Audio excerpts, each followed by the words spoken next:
Sophie Gauthier-Guyon est notre dirigeante de la semaine. Elle est secrétaire générale de la Fédération française d'aviron. Bonjour Sophie. Bonsoir. Je suis ravi de vous accueillir dans La Victoire est en elle pour parler d'une très belle discipline qu'est l'aviron. Vous êtes où là physiquement? Dans quel endroit de France?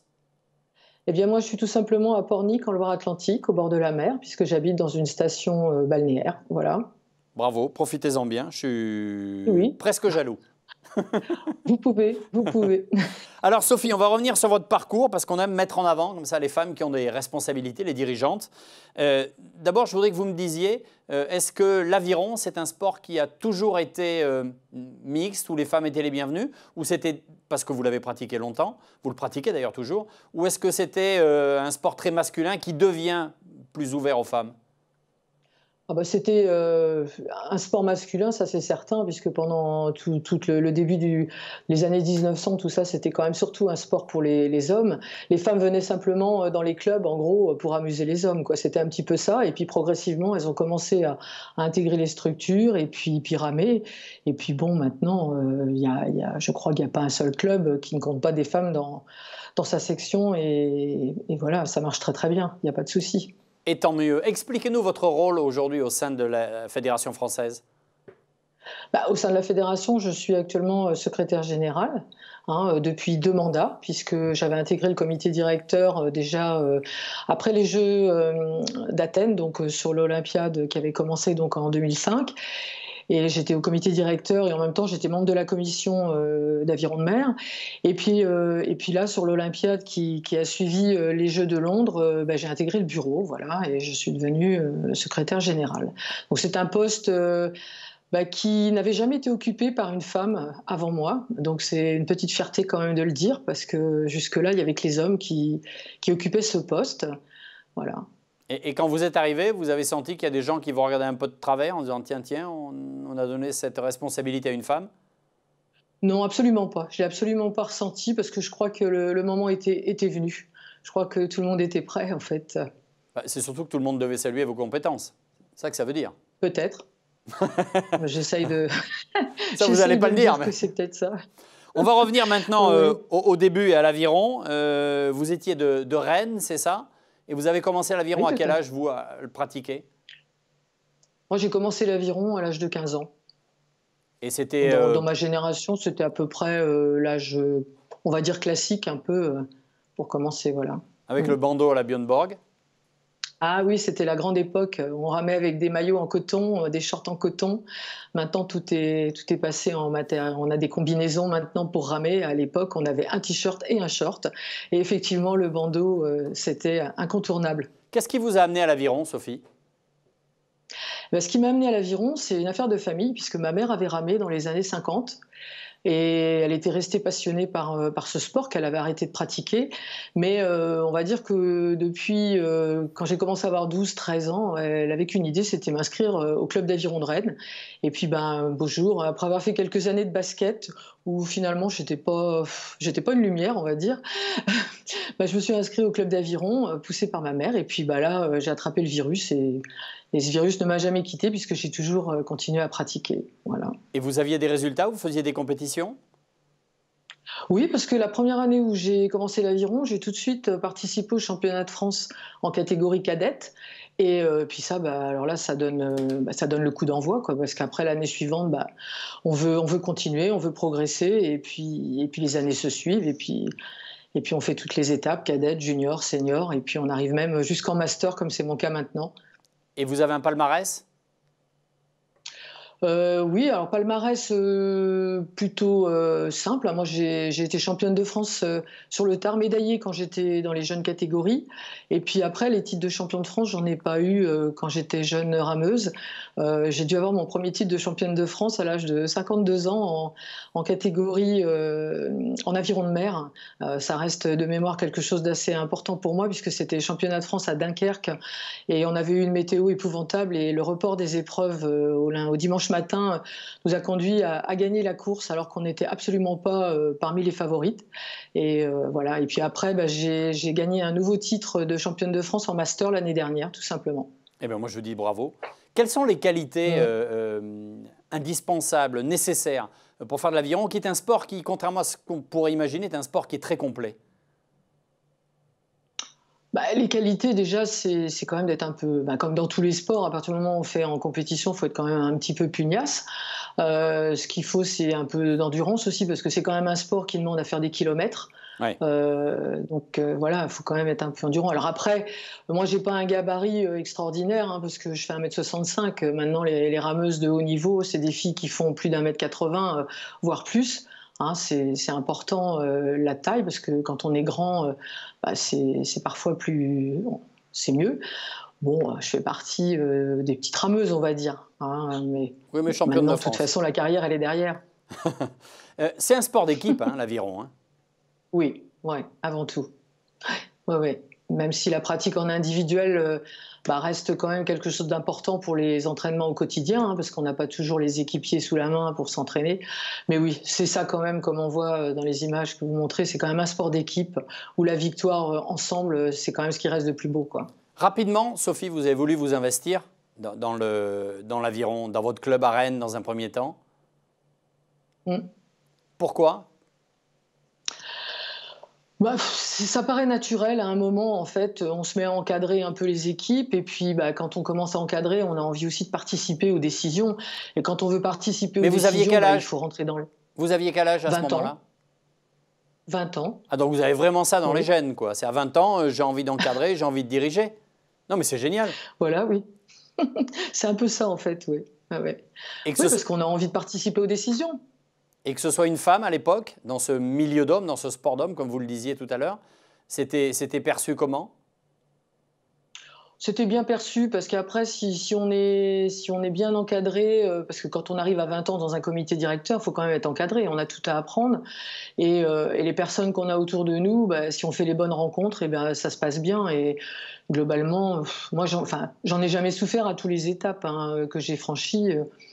Voilà, j'ai réussi à être investi à la fois dans un club, dans un comité directeur de ligue, et puis maintenant à la fédération, et j'ai jamais eu de souffrance par rapport à ça. En même temps, quand vous aviez 20 ans, que vous investissiez déjà à Rennes, vous faisiez des études, vous commenciez à travailler comme infirmière anesthésiste ? Oui, je faisais mes études au début, et puis après, bien sûr, j'exerçais comme infirmière anesthésiste. Donc, j'ai eu l'avantage d'avoir un métier qui me permettait d'avoir beaucoup de temps libre. Enfin, c'est pas... Pourtant, maintenant, on dit que les infirmières sont un peu surbookées, mais c'est vrai que le métier d'infirmière anesthésiste s'exerce souvent en garde. Enfin, s'exerçait tout du moins en garde. Et en dehors des gardes, j'avais du temps. Et ce temps, je le consacrais à l'aviron et à l'encadrement et au management des clubs, quoi, que j'ai fréquentés, quoi. Et puis ensuite, vous allez migrer vers la Ligue Pays de Loire, vous allez intégrer le bureau directeur.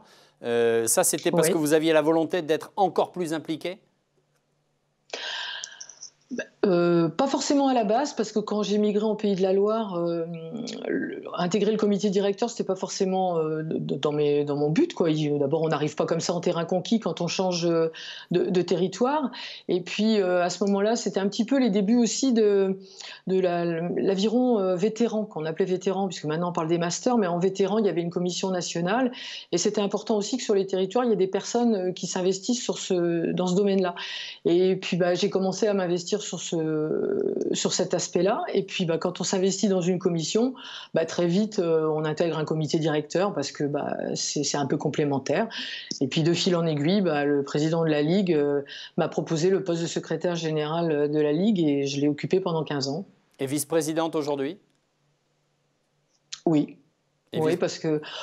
c'était un peu compliqué. Quand je suis passée secrétaire générale de la fédération, je ne me voyais pas continuer au bureau de la Ligue en étant aussi secrétaire général. Ça faisait un petit peu doublon. Et à un moment donné, il faut savoir trouver sa place, quoi. Est-ce que vous aviez un plan de carrière, Sophie, ou est-ce que tout ça s'est fait naturellement, étape par étape ? Étape par étape. Il n'y avait pas de plan de carrière. On n'arrive pas. Effectivement, le jour où je me suis retrouvée au comité directeur des régates rennaises, à aucun moment j'aurais pu imaginer occuper le poste de secrétaire général de la fédération. Donc, il n'y a pas de plan de carrière. Les choses se sont faites étape après étape, naturellement, et sans brûler les étapes surtout. Voilà. Et aujourd'hui, vous vous occupez aussi du club de Pornic avec votre mari, c'est ça ? Alors, je m'en occupais un petit peu moins parce que j'ai migré dans un club nantais, parce que j'avais des amis sur le club nantais, des femmes notamment, qui avaient envie qu'on essaye de faire un bateau. Et du coup, j'ai migré. Puis à un moment donné, mon mari a eu envie aussi de lever le pied, comme on dit, du club de Pornic, et puis de laisser un petit peu l'équipe en place souffler, parce que parfois c'est lourd, des fois, de s'occuper d'un club au quotidien. Donc de souffler lui-même et de laisser l'équipe souffler. Et puis, mais par contre, ça m'empêche pas de continuer à ramer de temps en temps à Pornic, parce qu'on a quand même un terrain de jeu qui est magnifique.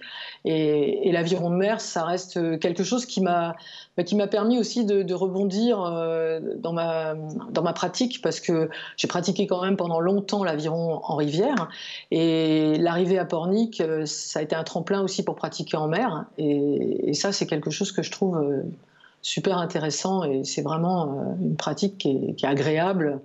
Voilà. Vous dites j'y vais étape par étape et j'ai pas de plan de carrière. Ça veut dire que continuer et monter encore au sein de la Fédé, c'est quelque chose de possible, c'est quelque chose d'impensable, c'est quelque chose auquel vous pensez, c'est quoi? C'est pas impensable, mais là aussi, c'est pas dans mon plan de carrière. J'ai pas l'habitude de chercher à prendre la place des autres. Bon, si la place se trouvait disponible, pourquoi pas, hein, comme je dis des fois, faut jamais rien s'interdire. Mais bon, après, il faut quand même être conscient aussi de la tâche et de ce que ça représente. Moi, j'ai occupé jusque-là des postes en fait d'équipière en quelque sorte, hein, auprès des personnes qui étaient en poste sur les postes de président, hein, que ce soit quand j'étais au Régates Rennaises, après quand j'ai fait partie de la commission d'aviron de mer, à la Ligue, à la fédération. Et c'est vrai que cette fonction et ce côté équipier, et je pourrais même le faire aussi en parallèle avec le métier d'infirmière anesthésiste que j'ai exercé aussi aux côtés des médecins. Moi, j'ai toujours su trouver ma place, et voilà. Et bon, alors présidente de la fédération, pourquoi pas, peut-être un jour, qui sait. Est-ce que, à travers votre carrière, que ce soit en club, en ligue ou maintenant à la Fédé, est-ce que vous avez pu voir, constater, on a envie de dire enfin, l'évolution du rôle de la femme dans la société? Des responsabilités qu'on donnait aux femmes? Les responsabilités, je pense que faut pas non plus toujours faire trop de féminisme. Les responsabilités, si on veut les prendre, personne nous les interdit en fait, hein. Il faut juste ouvrir les portes et, comme je dis, faire les bonnes rencontres. Après, on nous donne les responsabilités qu'on veut bien nous donner, hein. C'est toujours un petit peu ça, quoi. Mais bon, si on a l'envie et puis les moyens, parce qu'il faut du temps aussi, hein, faut avoir les moyens de ses ambitions, comme on dit souvent, hein. C'est pas le tout de dire moi je veux être secrétaire général de la fédération si on n'a pas le temps de le faire. Bon, donc il faut que ça arrive au bon moment. Bien sûr. Pour terminer, la crise du Covid a impacté en quoi la Fédération française d'aviron? Un peu, beaucoup, énormément? C'est très compliqué? On ne va pas dire que c'est compliqué, je crois que c'est un petit peu comme toutes les fédérations, on est contraint à modifier un petit peu l'ordre des choses, notamment on était assez frileux sur tout ce qui était réunion en visioconférence, privilégiant toujours les réunions, hein. Nous, les bureaux à la fédération, au siège à Nogent, c'est quelque chose d'important, on se voit, on discute, là on est passé quand même au visio, donc on a même multiplié les réunions, on en a fait bien plus qu'on en fait d'habitude, donc ça a quand même été un gros bouleversement. Mais je dirais surtout pas tellement dans le fonctionnement, parce qu'on expédie les affaires courantes de la même façon, voire peut-être même peut-être pas mieux, mais par contre on perd énormément le contact, quoi. On se voit plus, l'échange en face à face il a disparu. Bon, après, dans notre pratique, là oui, notre sport a été impacté, bien sûr, hein, comme tout le monde, peut-être un petit peu moins que les sports collectifs, mais on est impacté, c'est certain, hein. Évidemment. Merci beaucoup Sophie, continuez, on a été ravis de vous accueillir aujourd'hui. Écoutez, merci de m'avoir invité, surtout, hein, ça a été un plaisir d'échanger avec vous. À bientôt, merci beaucoup. Une Bonne aventurière, soirée, on va parler de skate maintenant dans l'émission.